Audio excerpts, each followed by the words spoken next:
नमस्कार, पद्मेश 24/7 में आपका स्वागत है। मैं हूं अर्चना मिश्रा। आगे बढ़ने से पहले सबसे पहले एक नजर आज की हेडलाइंस पर।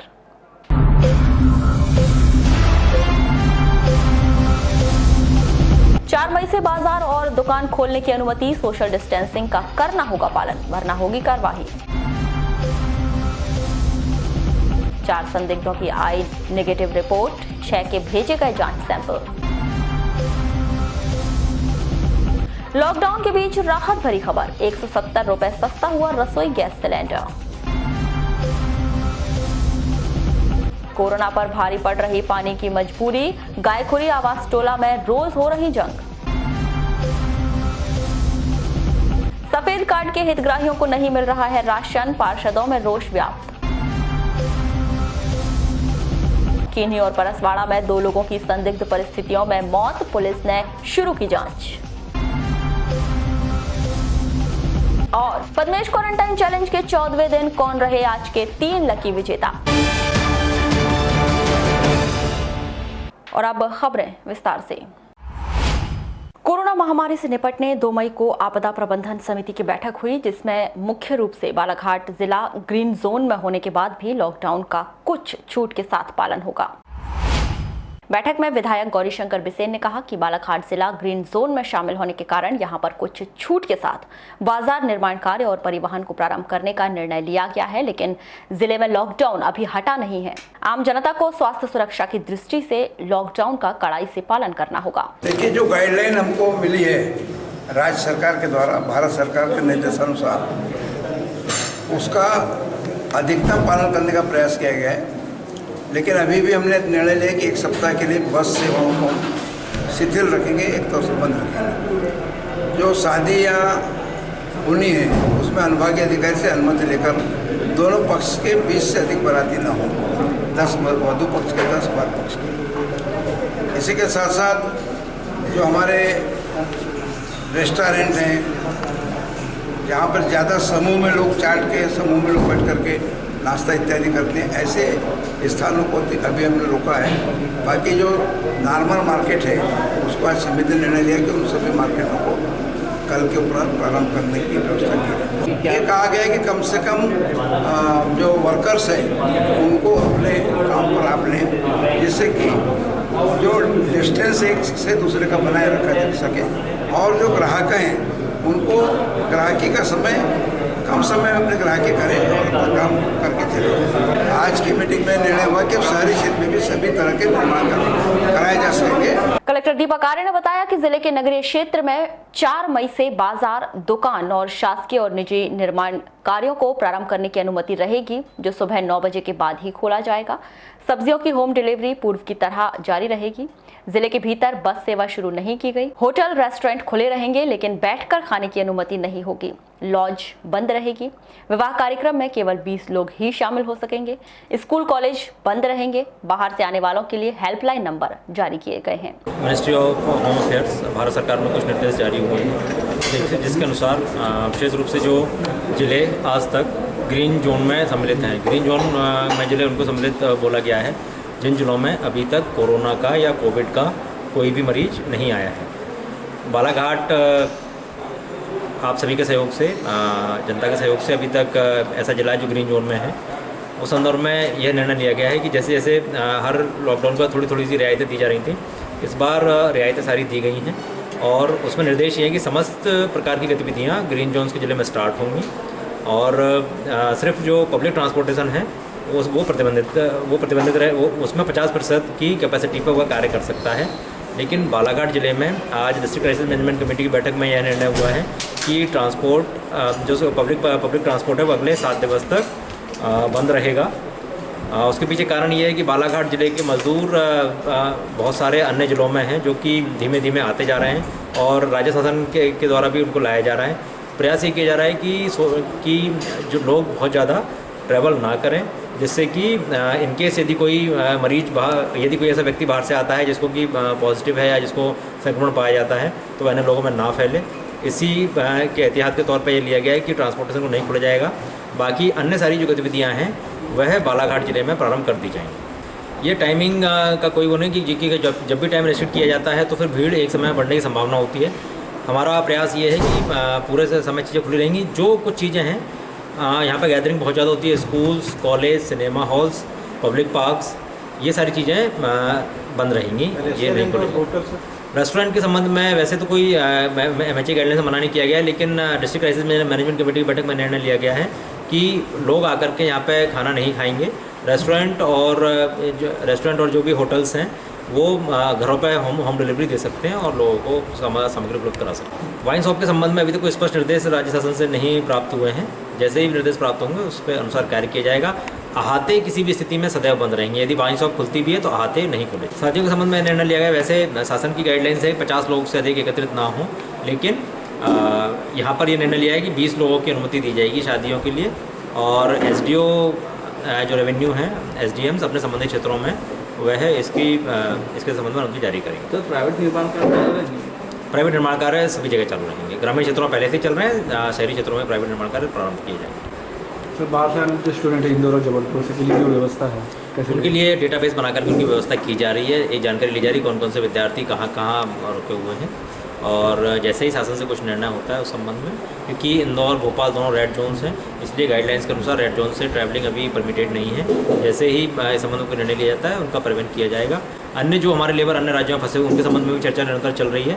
उनकी सूची राज्य शासन को भेजी जा चुकी है। शासन स्तर पर निर्णय चल रहा है, मतलब मध्य प्रदेश सरकार अन्य राज्य सरकारों से बात कर रही है। जैसे जैसे निर्णय होता जाता है वैसे वैसे उस जगह से हम लोगों को लाते हैं। समस्त मार्केट खुलेंगे। बस सब्जी मंडी में यह निर्णय लिया गया है कि सब्जी मंडी जो है बालाघाट का, शहर का, वह जैसा अभी चल रहा है ठेलों पर सब्जी का प्रदाय किया जा रहा है उस प्रकार से वह प्रदाय किया जाता रहा है, क्योंकि सब्जी मंडी में भीड़ बहुत ज़्यादा होती है और एक छोटे से टाइम बहुत ज़्यादा लोग उस समय आते हैं। तो थोक की सब्जी की जैसे व्यवस्था थी वैसी निरंतर चलती रहेगी। बस ठेलों पर विक्रय की प्रक्रिया आरंभ रहेगी। लोग घरों से बाहर सब्जी लेने नहीं आएंगे। धार्मिक जो स्थल हैं वो जैसा निरंतर हम लोग चला जा रहा है, जैसे मस्जिदों में अभी 5 लोग नमाज अदा करने जा रहे हैं, मंदिरों में 2-3 लोग जाके आरती करते हैं, उसी प्रकार से चलता रहेगा। मास गैदरिंग हमको नहीं करनी है वहाँ पर जाकर के भी। जैसी स्थिति चल रही है वैसी स्थिति यथावत धार्मिक स्थलों पर। वारासिवनी जनपद पंचायत के अंतर्गत ग्राम पंचायत सिकंदरा में 1 मई को देर रात्रि में राजस्व विभाग ने रेत का परिवहन करते ट्रैक्टर पर कार्रवाई कर ट्रैक्टर को जब्त किया है। जानकारी के अनुसार ग्राम पंचायत सिकंदरा स्थित चंदन नदी से रात्रि में रेत का अवैध उत्खनन किए जाने की सूचना मिली थी। इस दौरान रेत से भरी ट्रॉली लेकर निकल रहा था, जिसे मौका स्थल पर रोककर पूछताछ करनी चाहिए गई तो ड्राइवर और मजदूर मौके से फरार हो गए। कल रात में करीब 12 बजे चंदन नदी सिकंदरा में हम लोग गए थे, भ्रमण में थे, तो वहाँ पे एक रेत अवैध उत्खनन करते हुए पाया गया था। तो हम लोगों ने कार्रवाई करी है और उसको ला करके थाने में उसका प्रकरण दे दिया है। हम लोगों ने गाड़ी को जब्त करके यहाँ रख दी है और प्रकरण बना के उच्च अधिकारी को दे दिया है। सर ये ट्रैक्टर किसका था? और अपने ट्रैक्टर ये कुमनाबाई मात्रे करके हैं, उनका ट्रैक्टर था वहाँ पे। और वो लोग, हम लोग जब गए तो मौके से सभी लोग, ड्राइवर और मजदूर जो भी तो चले गए थे, भाग गए थे वहाँ से। तो ट्रैक्टर लाए थे, फिर हम लोग यहाँ पे थाने में जब्त कर दिया उसको। कोरोना महामारी सुरक्षा के लिए जिला अस्पताल द्वारा रोजाना बड़े स्तर पर संदिग्ध लोगों की खोज की जा रही है। इसी कड़ी में शनिवार को 6 संदिग्धों के जांच सैंपल जबलपुर ICMR भेजे गए, वहीं 4 लोगों की रिपोर्ट निगेटिव आई है। मुख्य चिकित्सा एवं स्वास्थ्य अधिकारी डॉक्टर मनोज पांडे से मिली जानकारी के अनुसार अब तक जिले के भीतर 69 संदिग्धों की जांच सैंपल जबलपुर भेजे गए हैं, जिसमें से 60 लोगों की जांच रिपोर्ट प्राप्त हो चुकी है, जो सभी निगेटिव है। अब 9 जांच सैंपल की रिपोर्ट आनी बाकी है। मुसीबत की इस घड़ी में सफेद कार्ड धारियों को 5 किलो राशन देने का शासन ने ऐलान तो किया, लेकिन यह कोरी घोषणा साबित हो रही है। बड़ी परेशानी यह है कि सफेद कार्ड धारियों को 5-5 किलो राशन देने के लिए लिस्ट तो बनाई गई, लेकिन अब तक राशन दुकान तक यह लिस्ट नहीं पहुंच पाई। राशन क्या है, जैसे प्रशासन से जो लिस्ट आ रही है उसके हिसाब से हम लोग राशन भुगतान कर रहे हैं। अच्छा, पहली लिस्ट तो आ गई है? पहली लिस्ट आ गई है, उनका भुगतान हम कर चुके हैं और जो बाकी है उनका भी देना है तो उनको भी देंगे हम। और जो दूसरी लिस्ट आएगी उसका भी राशन अपने पास उपलब्ध है, उसका भी हम देंगे, पर लिस्ट आने के बाद देंगे। अभी तक लिस्ट जारी नहीं हुआ? लिस्ट हमारे पास आएगी तभी हम लोग इसका वितरण करेंगे। आपको बता दें कि यह राशन नगरपालिका के माध्यम से सूची बनाकर वितरण किया जा रहा है। यह सूची स्वयं पार्षदों ने बनाकर दी है। कि हमने जो सेकंड लिस्ट भिजवाए थे नगरपालिका में, एक लिस्ट में 140 लोगों को तो मिल गया, लेकिन उसमें कुछ मध्यम परिवार के जो लोग हैं उनकी स्थिति एकदम डामाडोल होते जा रही है। वो हमारे घरों में कहीं राशन दुकान के चक्कर काट रहे हैं, कहीं नगरपालिका के चक्कर काट रहे हैं, कहीं फूड ऑफिस करके चक्कर काट रहे हैं। ऐसी स्थिति में हमने जो सेकेंड लिस्ट भिजवाए थे जिसमें 130 लोगों के और नाम है, उन लोगों को अनाज अभी तक नहीं मिल पाया। क्या लगता है किसकी लापरवाही लग रही है आपके? इसमें तो लापरवाही हमको फूड ऑफिसर की लग रही, क्योंकि हमने हमारे नगर पालिका से तो पूरे बाबू लोग यही बोल रहे हैं कि हमने लिस्ट भिजवा दी, लेकिन आज तक अभी वो लिस्ट नहीं मिली। और नगर पालिका के पूर्व नगर पालिका उपाध्यक्ष बताते हैं कि सफेद कार्ड धारियों की परेशानी पर शासन को इस विषय पर जल्द से जल्द कार्रवाई करनी चाहिए।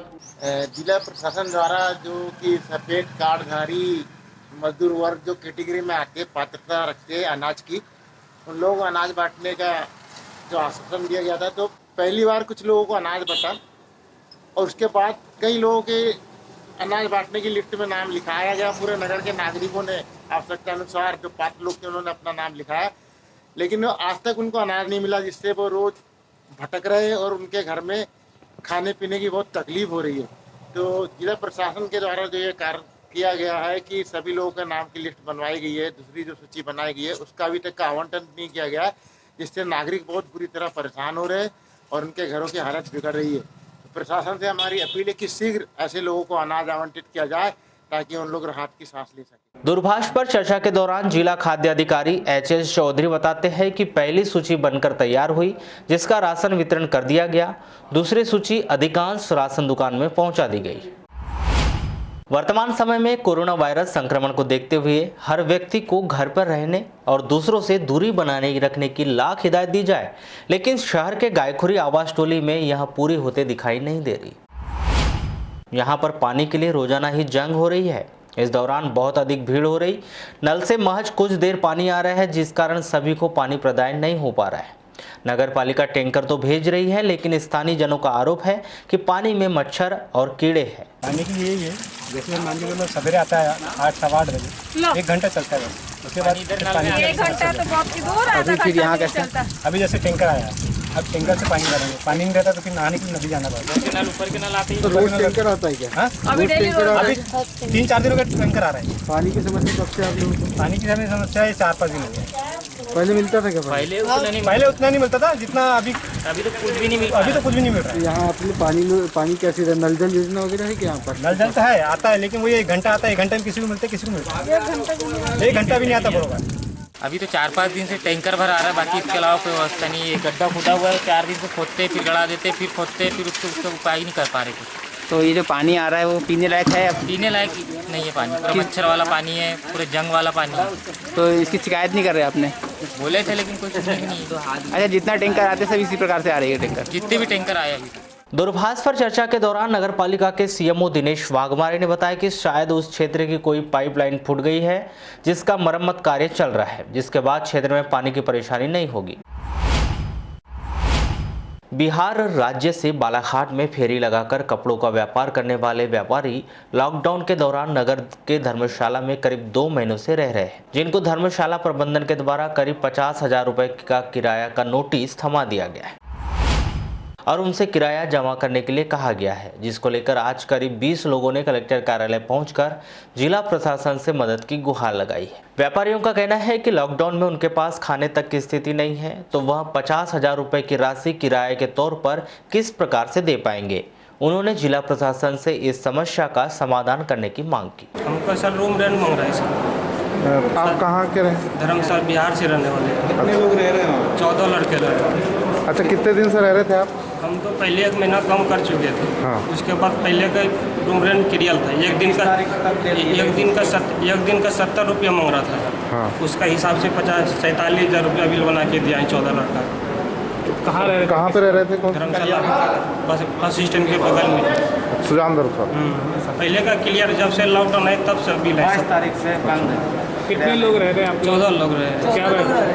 क्या काम करने? कपड़े के धंधे करने के लिए आए थे। कहाँ से रहने वाले हो? बिहार से। अच्छा, यहाँ पर जब आप लोग रह रहे हो तो किराया बनता है, किस हिसाब से दे रहे हो? 70 रुपया पर डे हिसाब से पहले था।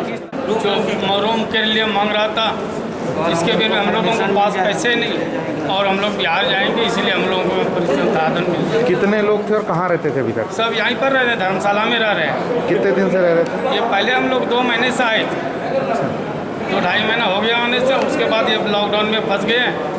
न तो हम लोगों के पास किराया भाड़ा है, न जाने का रास्ता कुछ मिल रहा है। अच्छा, अभी खाना आने का कैसा? खाना कुछ मिल रहा है, ये राज परिवार से, बाकी हम लोग मंगा के खाए। तो आपने उनसे कहा नहीं कि अभी लॉकडाउन है और अभी हमारे पास पैसे नहीं है? नहीं है। तो शासन के भी आदेश हैं, तो उनने क्या कहा फिर? उसने कुछ नहीं दे रहा, ऐसे भलावा दे रहा है, बना के भेज दिया मेरे पास।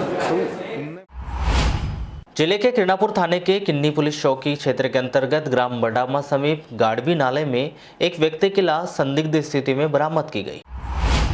मृतक की शिनाख्त सौगंध राज पिता इंदर मेश्राम 32 वर्ष नंबर टोला किन्नी निवासी के नाम से की गई। यह व्यक्ति 2 दिन से लापता था, जिसकी मौत किस वजह से हुई यह स्पष्ट नहीं हो पाया है। परसवाड़ा थाना के अंतर्गत ग्राम शेरपार के खेत में बनी झोपड़ी में एक व्यक्ति की संदिग्ध स्थिति में मौत हो गई। जानकारी के अनुसार मृतक देवरस जनकलाल एड़े 58 वर्षीय ग्रामलिंगा का निवासी है। 1 मई को 4 बजे देवरस अपने घर से खेत जाने के लिए निकला था, जो रात्रि में नहीं लौटा। 2 मई को सुबह धर्मलाल के खेत में बनी झोपड़ी में देवरस की मृतक अवस्था में शव मिला है। कतिया समाज संगठन के द्वारा 2 मई को संत भूरा भगत की जयंती समारोह बड़े ही धूमधाम से मनाई गई। भरवेली के अमेड़ा में भूरा भगत मंदिर में आयोजित यह कार्यक्रम सुबह 7:30 बजे से प्रारंभ हुआ और पूजा पाठ का सिलसिला शासन के निर्देश के अनुसार व्यक्तिगत दूरी बनाते हुए दोपहर तक चला। बुलेटिन के अंत में एक बार फिर नजर डालते हैं आज के हेडलाइंस पर।